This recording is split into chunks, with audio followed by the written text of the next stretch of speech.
So, I'm Laurie. We're in Mbale, Wangi district, Zimbabwe. Okay. Hello once again. I'm Tendai Nyamweda from Germany. So you can go McDonald's. Oh, hello, I'm McDonald Manina from Chivu. Yeah, this is Bongisha Pafe from Burundi. Okay. Okay, hi everyone. My name is Precious. I'm in Victoria Falls, and talking land, social and economic regeneration through usage of and implementation of regenerative agriculture principles and actions that are determined by mostly communities. And I have lots of work that we've been doing on holistic grazing, improving crop yield, soils, and now we're really working on expanding more to define what other areas in our lives here need further regeneration. And so we're really happy to be here. Today, I'll be doing mostly the holistic decision making in the session. Thank you so much, everyone. Yes, greetings to everyone. My name is Jelous Piti, working with the Poret Trust, all the way here in Chimanimani, Zimbabwe. And we specialized in agroecology or permaculture, which means working with around available resources in order to make our livelihoods, connecting different elements so that they serve more function to our livelihoods. And we have been doing works with different communities and areas. Very happy to be with you today. Thank you, Julius. And Laurie? Hi everyone, I'm Laurie from the Soft Alliance, based here in Mbale, Wangi district, and work on regeneration and coexistence with the community here. And I'll be presenting about the seeds vision and how to onboard later. Thank you. Thank you, Laurie. So some people have just joined. I saw Tingani just joined, and so welcome. We just started, Tingani, and we have just done a round of introductions. So we worked a lot with sustainability, mostly abroad. In Zimbabwe, I worked as an engineer mainly, and then I did a lot of work with environmental awareness in schools and communities. And one of my visions is really a regenerative society where we are taking care of our soils, we are taking care of our forests, we are taking care of our animals, and also we are taking care of each other. And so when I came across seeds, which is a conscious currency which supports regenerative action, I thought this is something we need in Zimbabwe, and also my currency which supports regenerative action. I thought this is something we need in Zimbabwe and also maybe in other African countries. Actually, we need it everywhere in the world. I know we have different languages here, but let's try and help each other to interpret.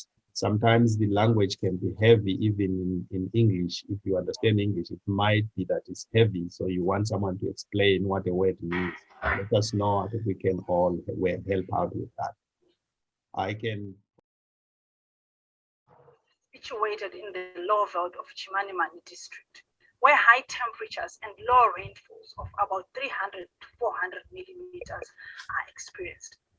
In the last 10 years, springs and other water sources have dried up due to climate change. However, hope is not lost. Poret is engaging communities in water harvesting techniques to sink water into the soil, replenish the watershed, regenerating natural environment, and increasing crop yield. Water harvesting is just collecting water from rainwater from the mountains or from anywhere landscape and store it somewhere for future use so that the water can be used to benefit the ecosystem, to create microclimate. Water harvesting systems at Poret sinks millions of liters of water. Constructed are 34 of them, swells, water harvesting pits, gabions, ground cover crops, and a great number of both indigenous and exotic trees are planted. Porridge is a typical demonstration of agroecology work done in the community.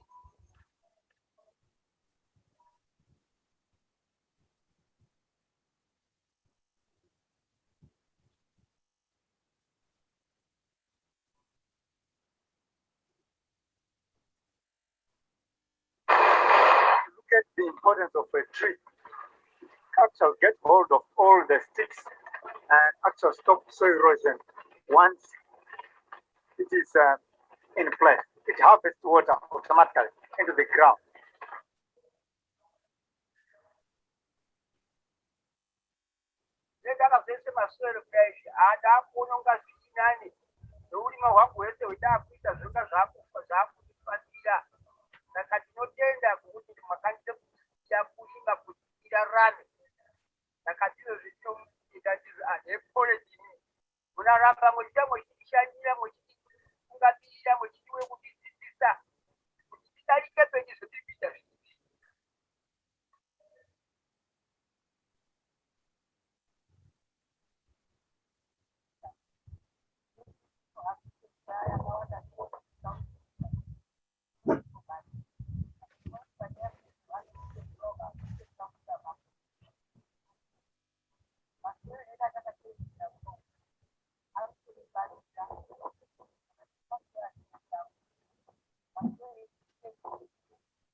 Chitakayenga used to be a very important source of water for both livestock and people throughout the year. For the last few years, the water levels have drastically reduced such that livestock struggle to drink from it. Among Porridge's goal of using water harvesting techniques to raise the water table is to have Chitakayenga River flowing year round.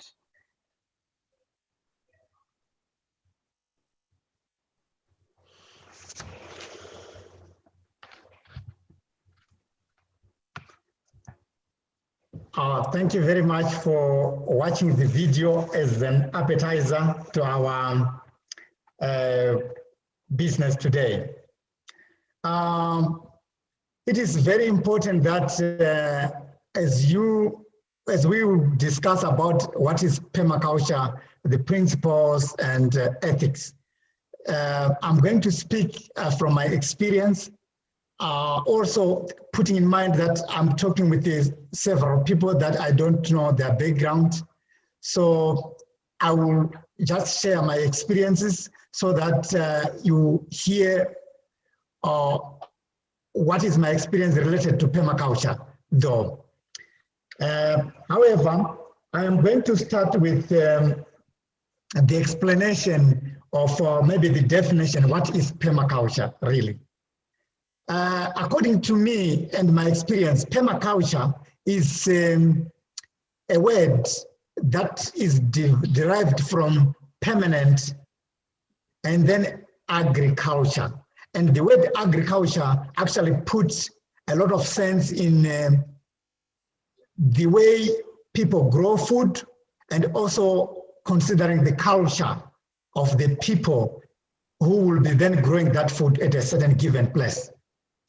So what is very, very important is the word permanent, which means you should really look after the land so that you can use that land again and again and still yield something for you to eat and to support your offspring.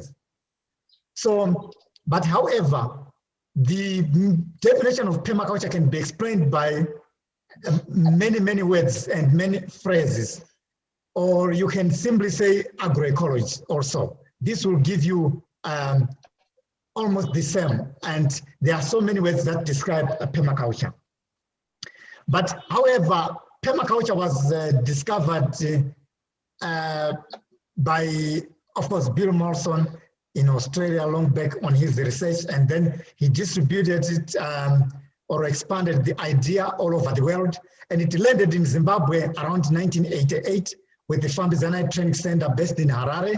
And we were also learning about this permaculture in Chimanimani district, and it's working with many projects around. And I was used as an agent also to spread permaculture to Tanzania and other parts of the world where we traveled and shared. So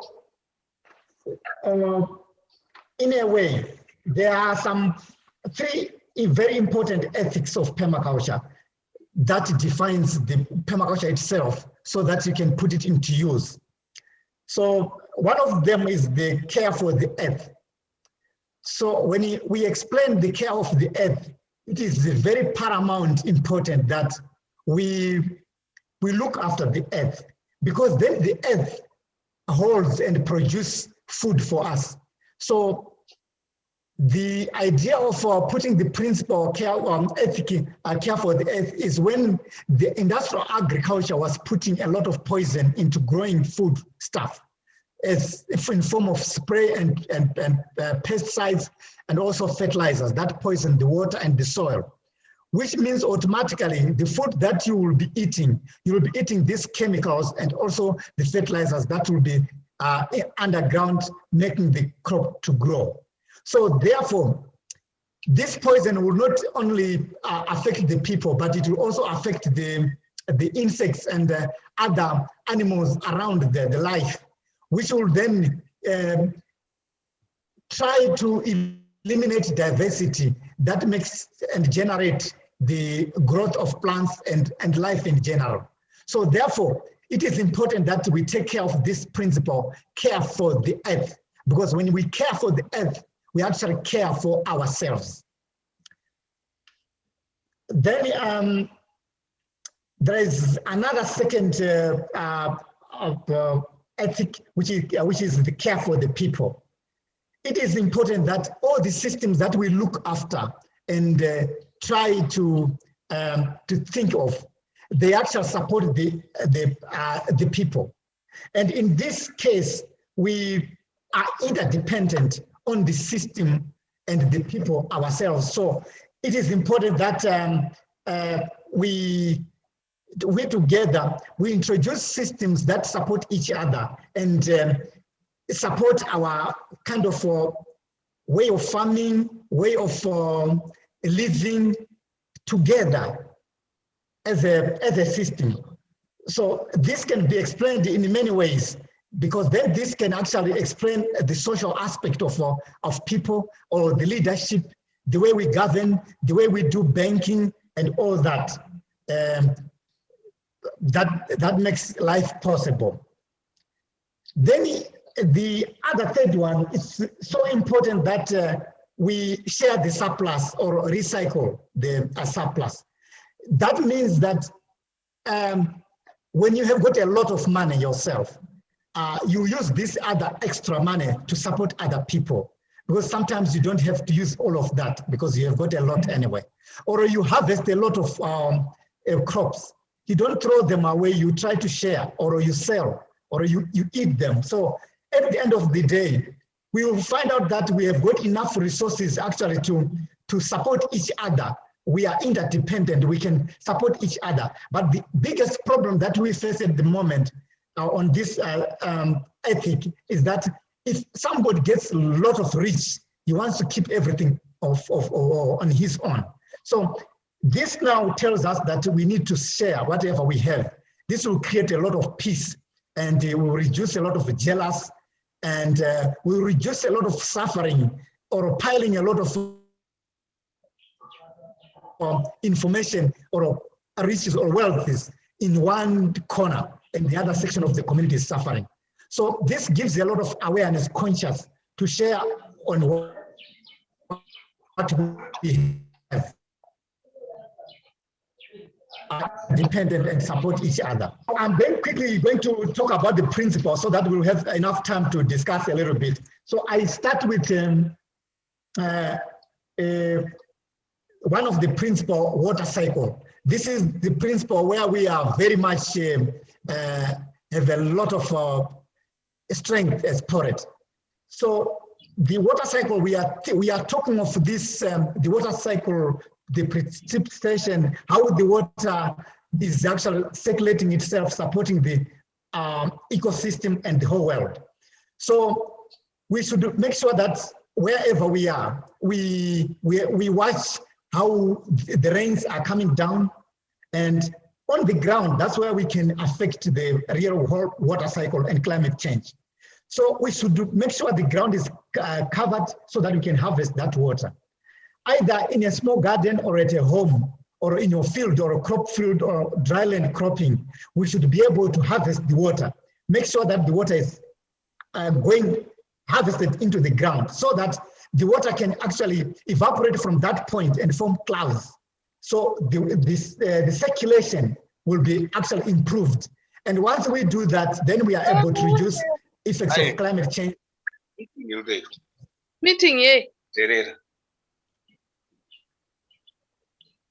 So and then we talk of the mineral cycle.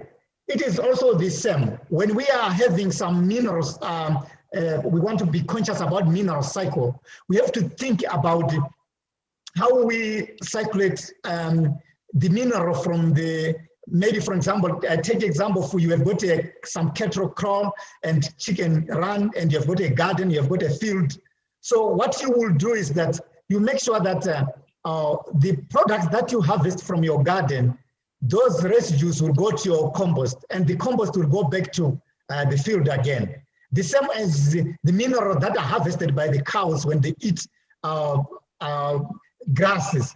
When they go to the cattle crow, you take the manure back to the field again, and so on. So these minerals will be cycling and being used over and over again for our beneficial. And the other principle that I would like to share with you is the succession.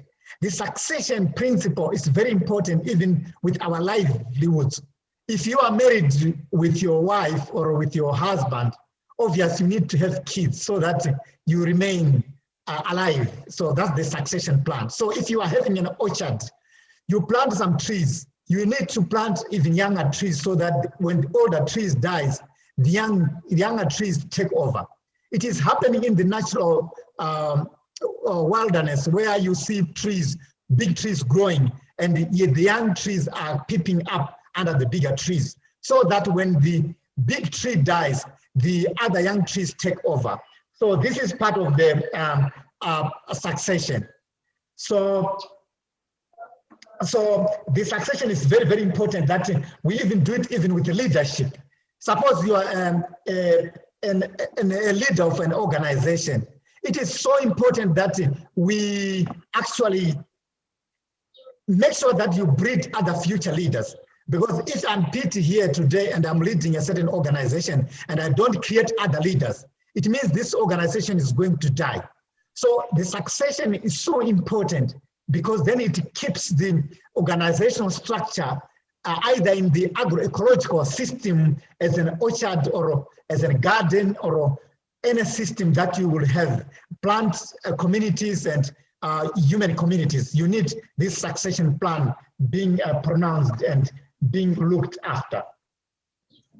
And then we talk of another principle, which is different environment, which means different elements actually serves more than one function, or one function must serve more than one element. This refers to when you are putting or laying down or procedures, or even at home. A home is seems to be in a business place anyway. In anyway, if your home is well designed, that means if the systems are interconnected, at the end of the day, go and get maybe herbs or for tea, because then they will be nearby. So you'll be situating your garden next to the kitchen so that you are able to pull out some vegetable that you want to eat straight away, or tea, herbal tea from your garden straight to the kitchen. And also the water source will be also next to the garden, for example, or your door will be facing to the side where you think that when you are walking over, you are actually, even if it is raining, the rains are not facing your door straight away and hit it. So you try to connect the elements. Or if you want to have a windmill, you can actually set up your windmill where there is a lot of wind so that the wind can generate energy for you. So there are so many elements when you are in detailed design that you need to marry together so that these elements can serve more function, more than one function at least. For example, a chicken, it serves more than function because then it gives you manure, you eat the meat, it can do chicken tractor, it can actually collect and harvest some grasshoppers in your garden and control some pests. So in that respect, you see, it is one element that you put in your garden, but then it supports lots of functions. Then there is what we call zone and sector planning. On zone and sector planning, it is it's a kind of round. If you look at your location, you assume that you have this circle that surrounds your area. So you have to think about where are the dangers coming from and what do you need to do there. For example, the fire danger is coming from another direction. You might need actually to, on this sector, you might need to plant some plants that are fireproof, like the picro-pea and others, so that you can make sure that the fire is not coming to burn whatever property you have. So, and you can also think of, you want to put beehives, you will put them on the zone 5 where it is a bit far away so that they won't bite your children and other people who might walk around. Or you think of the grazing where you have got some grasslands and then you put it there on that zone, maybe zone 5 or something like that. And then as you come into zone 1, to zone 0, that's your house. Zone 1, maybe your garden. Zone 2, your orchards, and zone 3, in between your cropping areas and so on. So at the end of the day, everything is well carefully laid out so that all the other principles can fit in and you can manage that successfully for your best results to support your food system as kind of a permaculture design system. Okay, I just want to ask you whether we are still together at the moment or whether I'm too fast.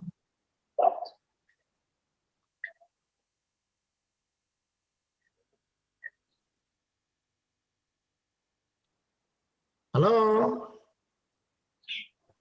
It's all good, Julius. Oh. Yeah.